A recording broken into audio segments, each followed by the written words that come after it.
warahmatullahi wabarakatuh.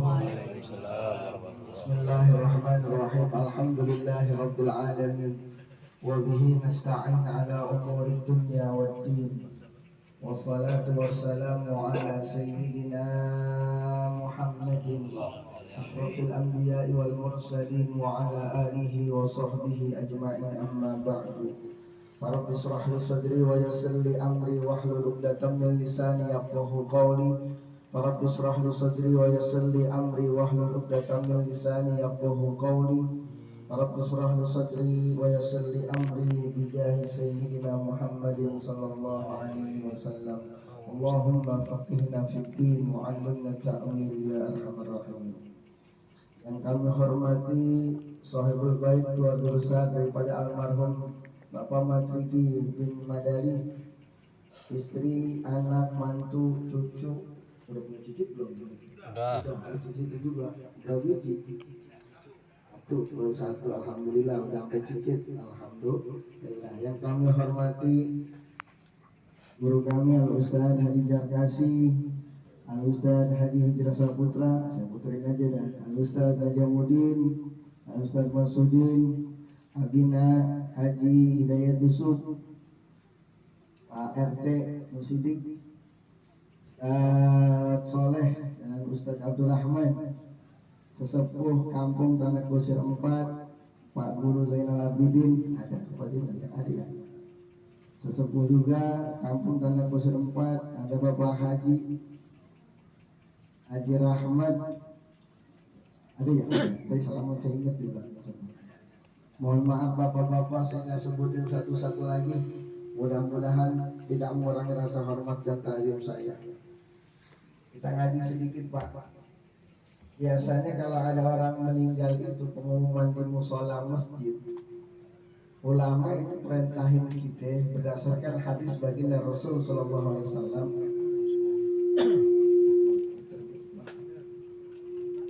Puter aja, anunya mana sono. Putar aja. Kan kita nyambi. Tes. Nggak punya repot ya. Tes. Ya. Saya di sini. Di sini di belakangnya ya. Maafin ya guru ya. Saya ngumpet aja ngumpet dah. Ya ini dah. Ini ya. Ibu kayak kembali putar ini. Ya. Tes. Udah. Kita ngaji dikit dalam kitab Al-Adhkar Imam Nawawi, diajarin dari hadis baginda Rasul. Kalau ada pengumuman orang meninggal, kira-kira Pak kita ngucapinnya apa Pak? Innalillahi. Kalau ada orang meninggal, sunnah hukumnya buat kita mustahabbah, buat kita orang yang hidup mengucapkan dua hal. Yang pertama kalimat istirja, yang kedua mengucapkan hamdalah. Berita duka cita telah meninggal dunia fulan bin fulan. Kita yang hidup dua sunnah. Pertama mengucapin inna lillahi wa inna ilaihi rajiun.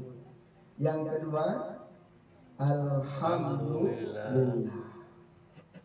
Dua kalimat itu menjadi mustahabbah buat kita ucapin ketika ada pengumuman yang meninggal. Cuman mesti paham, kalau kita lagi ngumpul di warung kopi jangan kenceng-kenceng suaranya. Apalagi lempengan alhamdulillahnya. Jadi kebukin orang bentar. Berita duka kita telah meninggal dunia almarhum bulan alhamdulillah. Kacau tuh. Dua hal nih. Makanya apa kata Nabi, kita redo nggak redo, ikhlas nggak ikhlas, kita mah punya Allah. Redo nggak redo, ikhlas nggak ikhlas, kita datengin mati apa mati yang datengin kita? Enaknya mati datengin kita apa kita yang datengin mati Pak? Enaknya kita datengin mati apa mati datengin kita kira-kira? Makanya di dalam Quran jelas tuh dalam tafsir. Ada dalam Quran tuh wa ma utitu minal ilmi illa qalila yas'alunaka 'anir ruh qulir ruh min amri rabbi wa ma utitu minal ilmi illa qalila. Kalau kata guru saya mah, kalau kata Habib Novel almarhum, orang yang soleh doang yang Allah kasih tahu kapan dia mati. Kenapa? Sebab dia mah kalau udah tahu mati nggak puyeng. Model-model kita dikasih tahu kapan mati, puyeng apa kagak? 2 hari lagi, sehari lagi. Oh, yas'alunaka wa ma utitu minal ilmi qalil, dikit yang dikasih Allah tentang pengetahuan akan kematiannya. Alhamdulillah kita nggak tahu kapan kita mati, syukur. Cuman kadang-kadang kita ngeyel sama Tuhan, udah dikasih tahu tanda-tanda mati masih kagak siap-siap.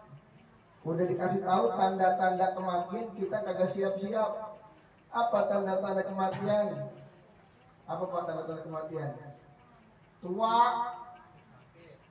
Tua, yang tadinya giginya cakep jadi ompong, tanda mati tuh.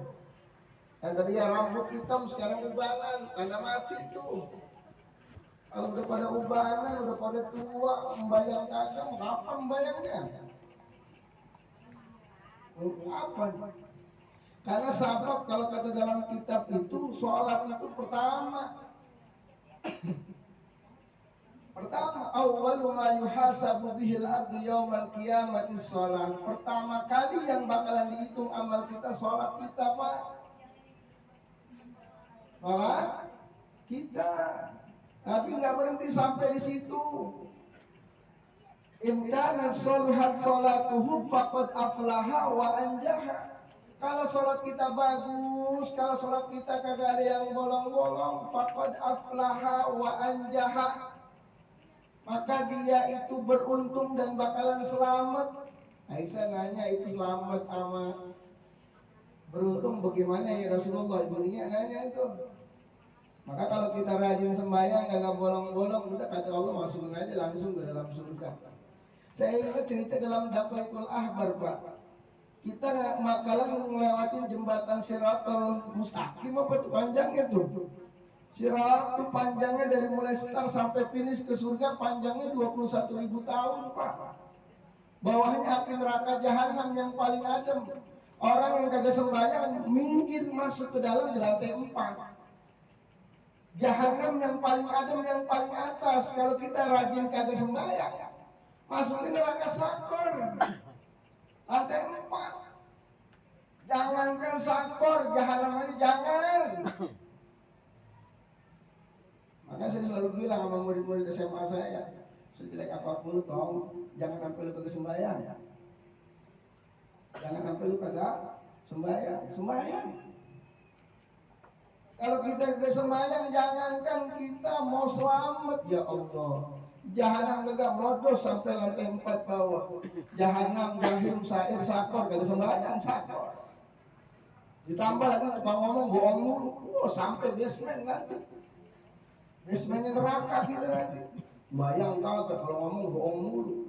Dikasih amanat khianat mulu, udah munafik tulen itu. Basement tuh. Jangan sampai nggak sembahyang. Siapa lagi yang mengisi musola kita, Pak? Ini saya ngomong apa adanya ya. Karena alhamdulillah saya bagian dari kampung ini. Kalau nggak berempat ya bertiga. Paham maksudnya? Kalau nggak berempat ya berlima. Jadi kita berdua lagi pada batuk ini imamnya. Ada yang ganti dong. Ngomong. Siapa yang mau nerusin kampung kita kalau bukan kita sendiri? Sembahyang. Sembahyang. Makna inna lillahi wa inna ilaihi raji'un. Kita itu milik Allah dan kepadanya lah kita bakalan kembali. Yang kedua, singkat-singkat. Yang kedua, ucapan alhamdulillah buat siapa? Buat kita yang masih hidup, alhamdulillah masih diberikan umur, masih diberikan kesempatan buat ibadah. Sadar, nih yang sekarang kita lagi yasinin, nih yang sekarang kita lagi tahlilin udah kagak ada. Kita masih hidup, masih diberikan kesempatan buat ibadah. Mau kapan lagi? Mau kapan lagi kita mau ibadah? Kita banyak-banyak bersyukur sama Allah. Alasannya banyak dah kita kalau nggak mau sembahyang. Alasannya ada aja. Maka kata ulama, kalau ekonomi pengen diperbaiki Allah, perbaiki sholatmu. Kalau engkau pengen diperbaiki ekonomi rumah tanggamu, maka perbaiki sholatmu. Dulu saat drama itu, waktu saya bikin penyuluhan di Tangerang, kan sama-sama penyuluh, beliau kan penyuluh, saya penyuluh, Tangerang. 40 pasangan siap cerai para hadirin sekalian. Saya mediasi pertama, ada satu pasangan bertanya, Ustaz, katanya kalau kita nikah rezeki mah Allah kasih. Saya bilang, emang ada dalilnya? Kalau nikah langsung dikasih kaya sama Allah. Emang ada dalilnya? Saya kata gitu. Tahu, padahal ada. Itu pun saya pakai. Kalau rumah tanggamu pengen ekonominya stabil, bahu membahu suami istri saling mendekatkan diri kepada Allah Subhanahu wa taala. Baru Allah ekonomi stabil. An-Nur ayat 32 silakan dibuka. Saya kasih tahu mereka. Kamu sholat nggak? Kagak. Lah bagaimana Allah ngaturin ekonomi? Itu malah hati sekarang. Kita kebanyakan ngeluh sama Allah. Kita kebanyakan ngeluh, kebanyakan ngegerutu sama Allah. Padahal saya ingat cerita Syekh Abdul Wahid sebagai penutup, sebagai gambaran kita kebanyakan ngeluh. Ada Syekh Abdul Wahid bin Zaid namanya dalam kitab Majelis Saniyah bagian hadis ketiga akhir. Itu Syekh Abdul Wahid bin Zaid satu hari jalan tuh di satu gunung, ketemu orang tua. Hal keadaan orang tua itu buta, tuli, tangan dan kakinya buntung, lumpuh, kagak bisa jalan kemana-mana, lalat pada ngerubutin dia. Bahkan udah ada belatungnya di badannya, di bagian lambungnya. Banyak belatung. Banyak belatung. Kenapa dia nggak bisa bersihin? Karena nggak ada yang berani bersihin, karena dia juga nggak punya tangan. Tapi yang bikin takjub Syekh Abdul Wahid, tiap pagi nih orang tua bilangnya apa? Alhamdulillahilladzi afani bihi mimma btala. Alhamdulillahilladzi afani mimma btala bihi katsiran min khalqihi. Kata nih orang tua, alhamdulillah, segala puji bagi Allah yang telah menyehatkan diriku ketimbang manusia yang lain.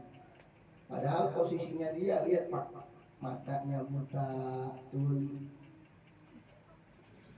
tangannya buntung, kakinya buntung, laler pada ngumpul, belatungan, tapi dia masih puji Allah. Alhamdulillahilladzi afani mimma btala katsiran min khalqihi. Tuh. Dan kita kan nggak sampai kayak gitu. Kasih cobaan dikit, kita gerutu sama Allah. Mimpi apa? Semalam begini banget hidup gua. Tuh. Agak redo sama Allah, kesel sama Allah. Baru dikit. Kita nggak sampai ke situ dah. Kita nggak sampai kayak orang tua itu. Minimal kita syukur nikmat yang Allah kasih kita dengan sholat 5 waktu. Sholat 5 waktu. Mudah-mudahan kampung ini tambah ramai sholatnya. Mudah-mudahan kampung ini tambah berkah penduduknya. Mudah-mudahan kampung ini tambah subur ekonominya. Makanya ada yang ada di sini, alhamdulillah. Mudah-mudahan kita semua dapat barakah daripada pertemuan ini. Mudah-mudahan kita dapat rahmat dari Allah Subhanahu wa taala. Jangan sampai kita kufur nikmat dengan tidak sholat. Jangan sampai kita kufur nikmat. Jangan sampai kita kufur nikmat. Jangan sampai kita naik dari kufur nikmat menjadi kufur beneran. Jangan dibuat bercanda sembahyang. Jangan dibuat bercanda sholat. Kadang-kadang saya dengar itu, kadang ayo sholat yuk. Salam aja sama malaikat. Naik itu derajatnya dari kafir nikmat menjadi kafir beneran. Dalam itu begitu modelannya. Kalau dia malas sembahyang kufur nikmat, wah repot.